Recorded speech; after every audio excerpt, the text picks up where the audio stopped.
Assalamualaikum, halo teman-teman, kita bertemu lagi. Kali ini kita akan melanjutkan film Squid Game part yang kelima. Dan ini adalah part yang terakhir ya. Namun sebelum kita masuk ke alur ceritanya, jika teman-teman tidak keberatan, silakan subscribe dan nyalakan lonceng notifikasinya.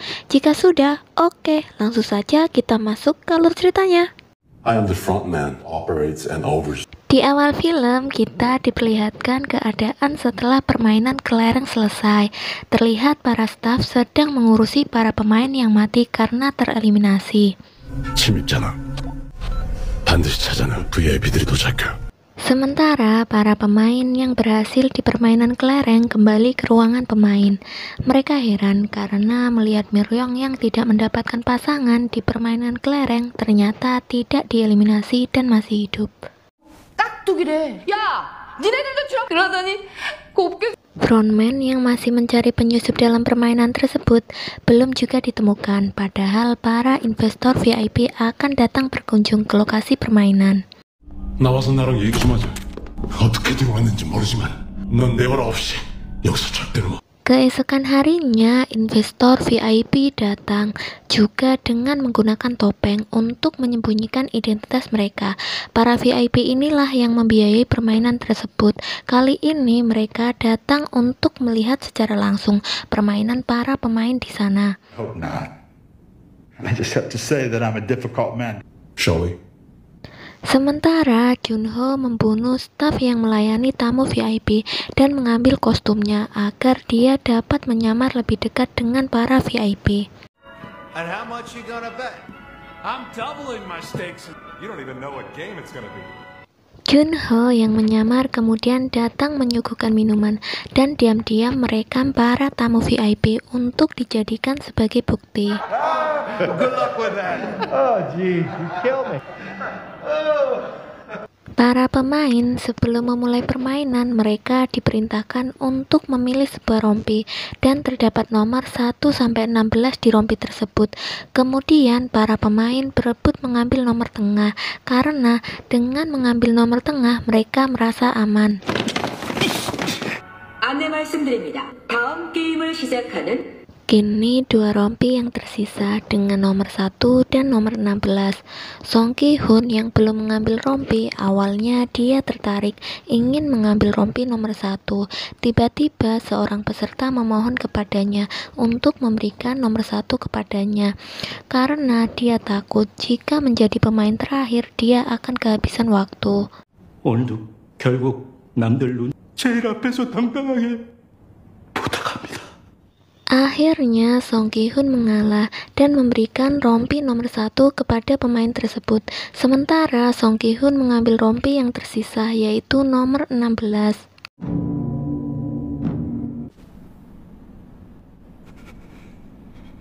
Setelah para pemain selesai memilih nomor, permainan pun dimulai. Di permainan kali ini, mereka dihadapkan sebuah permainan jembatan kaca. Mereka diberi waktu 15 menit untuk melewati jembatan kaca tersebut. 16분 안에 다리를 건너. Jadi, para pemain harus melewati jembatan kaca tersebut sesuai urutan nomor mereka. Jembatan kaca tersebut terbuat dari dua jenis kaca yang berbeda.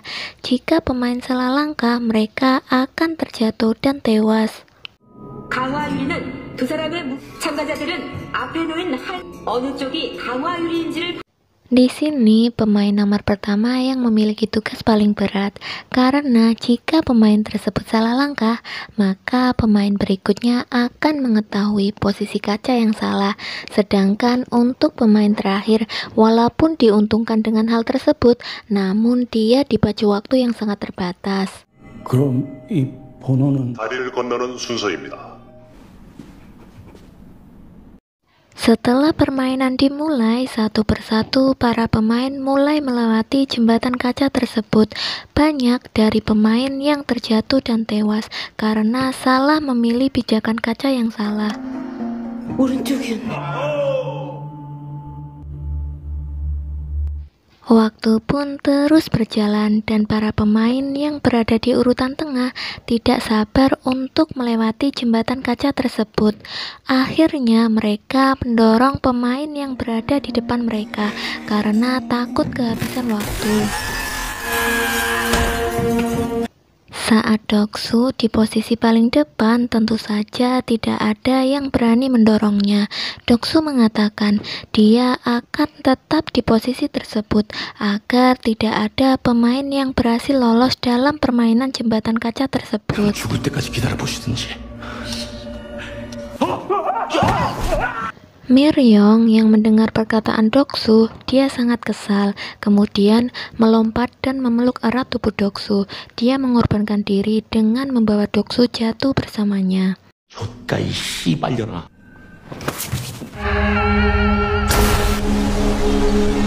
Kini tersisa tinggal 4 pemain. Di posisi depan adalah seseorang yang bekerja di pabrik kaca, sehingga dia dapat membedakan antara kaca yang kuat dan tidak kuat. 강화 유리는 비스듬한 각도로 희미하게. Sangwo, Seobyeok, dan Song Ki-hun yang berada di belakangnya berhasil selamat. Namun saat di langkah terakhir, frontman yang mengetahui hal tersebut mematikan lampu jembatan agar mereka kesulitan membedakan kaca tersebut.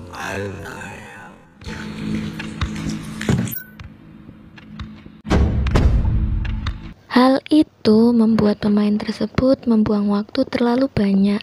Lalu Sangwo menunjukkan sifat jeleknya. Dia tega mendorong pemain tersebut hingga terjatuh. Padahal berkat pemain tersebut, mereka berhasil selamat dan melewati kaca-kaca tersebut. Saat batas waktu hampir habis, tepat di detik-detik terakhir, Sangwo, Seobyeok, dan Song Ki-hun mereka segera berlari melewati kaca tersebut dan akhirnya mereka berhasil melewati jembatan kaca tersebut. Setelah batas waktu habis, jembatan kaca tersebut dihancurkan dan beberapa serpihan kaca menggores tubuh mereka. Di ruangan lain, para tamu VIP tampaknya sangat puas dengan permainan tersebut. Sementara Junho yang masih menyamar melayani mereka, tiba-tiba seorang tamu VIP tertarik kepadanya dan menyuruhnya duduk di sampingnya. As you please. He's all yours. What pretty eyes. Junho kemudian dibawa ke suatu ruangan.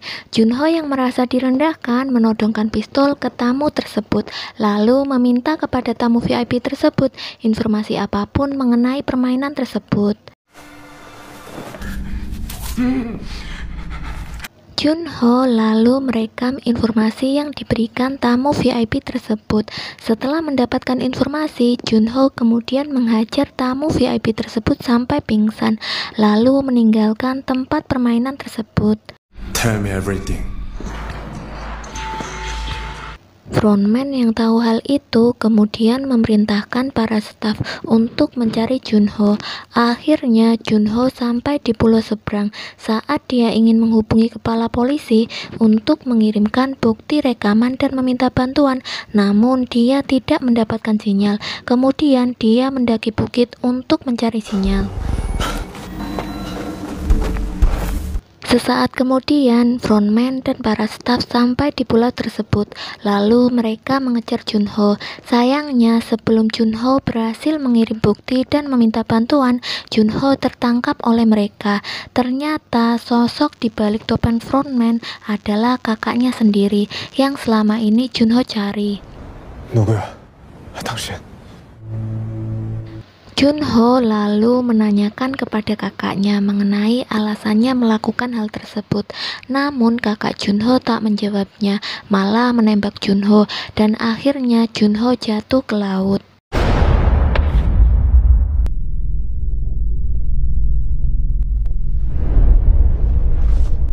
Di tempat permainan, Sangwo, Seobyeok, dan Song Ki-hun yang berhasil lolos di permainan sebelumnya disuruh mengganti baju untuk makan malam bersama. 진심으로 축하와 경의를 표합니다. 파이널리스트가 되신 여러분을 위해서 저희가 준비한 의상으로 갈아 Saat Sepyeok membuka pakaian, darah bercucuran keluar dari bagian perut. Ternyata dia terkena serpian kaca jembatan yang menancap di perutnya. Lalu dia menutupi perutnya dengan pakaiannya.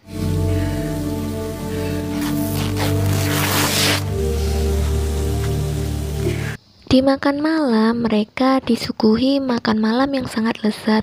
Song Ki-hun dan Sang Woo sangat lahap memakan hidangan makan malam tersebut, sementara Sepyeok yang kesakitan tidak menikmati makanan yang disuguhkan.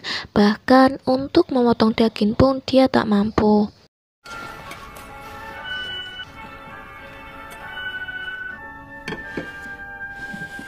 Lalu mereka bertiga masing-masing diberikan sebuah pisau. Song Ki-hun yang masih marah dengan Sang Woo karena tega membunuh pemain lain. Song Ki-hun berencana membunuh Sang Woo. Lalu dia menghabari Sepyeok untuk mengajaknya bekerja sama. 강세명, 우리 같이 하자. 그럼 우리가 저놈 이길 수 있어. Sepyeok yang semakin lemah, dia berpesan kepada Song Ki-hun jika dia berhasil memenangkan permainan tersebut untuk mengurus adiknya yang saat ini berada di pantai asuhan. 나랑 약속 하나만 해. 둘 중 한 명이 살아서 여기 나가면 서로 남은 가족 챙겨주기로. Song Ki-hun baru menyadari bahwa baju Sepyeok berlumuran darah. Lalu dia berlari mencari staf untuk mencari bantuan. Tiba-tiba beberapa staf datang dengan membawa sebuah peti. Ternyata Sang Woo sudah membunuh Sepyeok menggunakan pisaunya.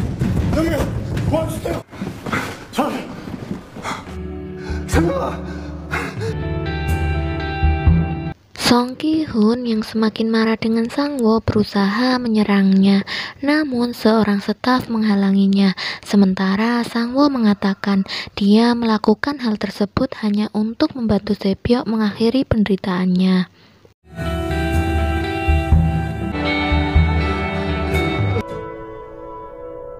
Keesokan harinya, mereka berdua akan memainkan permainan terakhir yang bernama Squid Game. Permainan tersebut adalah permainan yang biasa mereka mainkan saat kecil. 공격. 218번 수비. Permainan tersebut dibagi menjadi dua peran, Song Ki-hun sebagai penyerang, sementara Sang Woo sebagai penjaga atau orang yang bertahan. Sementara para tamu VIP menyaksikan permainan terakhir tersebut dari sebuah ruangan. 수비자를 뚫고 오징어 그림의 제 수비자는 그림 안으로 한 쪽이 승리합니다. Song Ki-hun pun mulai menyerang dengan pisau yang dia pegang. Di tengah-tengah hujan, mereka bertarung untuk menjadi pemenang. Sang Woo yang sempat terjatuh berhasil mengambil pisau dan menusuk Song Ki-hun berkali-kali. Namun Song Ki-hun tetap bertahan dan membuat Sang Woo tak berdaya.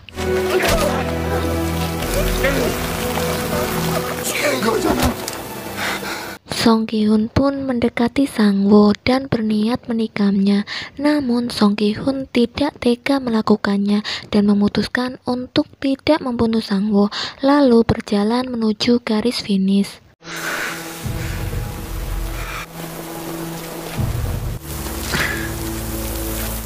Saat Song Ki-hun berada di depan garis finish, tiba-tiba Song Ki-hun memutuskan untuk berhenti dari permainan tersebut. Song Ki-hun tidak ingin menjadi pemenang dan dia lebih memilih menyelamatkan sahabatnya. What is he doing? Dalam perjanjian, pasal 3 berbunyi jika ingin mengakhiri permainan, mayoritas pemain harus setuju. Jadi, Song Ki-hun perlu persetujuan Sang Woo untuk mengakhiri permainan tersebut. 우리 두 사람이 포기하면 여기서 끝나는 거야. He's giving up the prize money. Namun, Sang Woo menolak hal tersebut dan malah bunuh diri dengan menikam dirinya sendiri. 미안해. Sebelum meninggal, Sang Woo berpesan kepada Song Ki-hun dan menitipkan ibunya kepada Song Ki-hun. Dengan begitu, Song Ki-hun lah yang menjadi pemenangnya.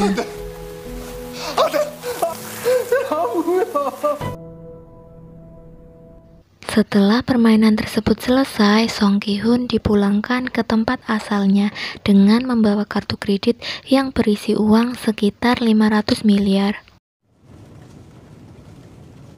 Namun dengan uang sebanyak itu terlihat Song Ki-hun tidak bahagia. Dia merasa bersalah dan sedih atas kematian ratusan orang termasuk sahabatnya sendiri. Saat Song Ki-hun menjenguk ibu Sang-woo, dia tak mampu menatap wajahnya karena merasa bersalah. Sesampainya di rumah, Song Ki-hun hanya bisa menangis melihat ibunya yang ternyata sudah meninggal. 엄마 나왔어. 눈 좀 떠봐. 나 돈 벌어 왔어. 1 tahun kemudian, keadaan Song Ki-hun semakin berantakan. Saat dia minum dan duduk sendirian, tiba-tiba seorang wanita datang, menghampirinya dan menawarinya bunga. 갑니다. 오늘 못 팔면은요 다시 들어보. 감사합니다. Di dalam bunga tersebut terdapat kartu permainan dan tempat yang harus Song Ki-hun kunjungi.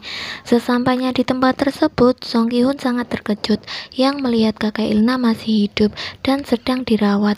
Sedangkan yang Song Ki-hun ketahui, kakek Ilna seharusnya sudah mati saat kalah darinya di permainan kelereng. 당신 누굽니까? 당신이 한 짓은... Tak disangka kakek Ilnam ternyata tuan rumah yang menyelenggarakan permainan tersebut. Dia mengaku walaupun dia memiliki uang yang sangat banyak, dia tidak bahagia sama sekali karena tidak tahu cara menghabiskan uangnya. 사는 게 결국 다 Dengan keadaannya yang sedang sakit dan diprediksi hidupnya tidak lama lagi, dia memikirkan cara untuk bersenang-senang. Kemudian dia teringat masa kecilnya yang bahagia, yang hanya menghabiskan waktu untuk bermain bersama teman-temannya. Oleh sebab itu, dia bersama orang-orang kaya lainnya menciptakan arena permainan tersebut agar dia dapat bersenang-senang sebelum dia meninggal. 재미가 있을까? Mendengar hal tersebut, Song Ki-hun pun sangat marah karena mereka mengorbankan banyak nyawa hanya untuk bersenang-senang. Namun kakak Ilna menegaskan dari awal dia tidak pernah memaksa siapapun untuk ikut dalam permainan tersebut. 나는 아무 얘기도 게임을 강요한 적이 없어. Lalu kakek Ilnam berterima kasih kepada Song Ki-hun karena mau menjadi teman bermainnya yang membuat dia bahagia di sisa akhir hidupnya. Setelah mengatakan hal tersebut, kakek Ilnam pun akhirnya meninggal dunia. 오래전 일들이 그렇게 재미있었던. Keesokan harinya, dengan keadaan yang lebih baik, Song Ki-hun datang ke pantai asuhan menjemput adik Sebyok dan menitipkannya kepada ibu Sang-woo dengan memberikannya 1 koper uang sesuai janjinya kepada Sebyok dan Sang-woo. 얘가 걔야? 부탁드리겠습니다. 그래.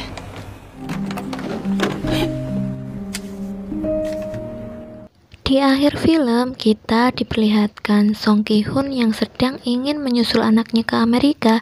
Dia melihat seorang pria yang menawarinya permainan Squid Game sedang bermain suatu permainan dan memukul seorang pria.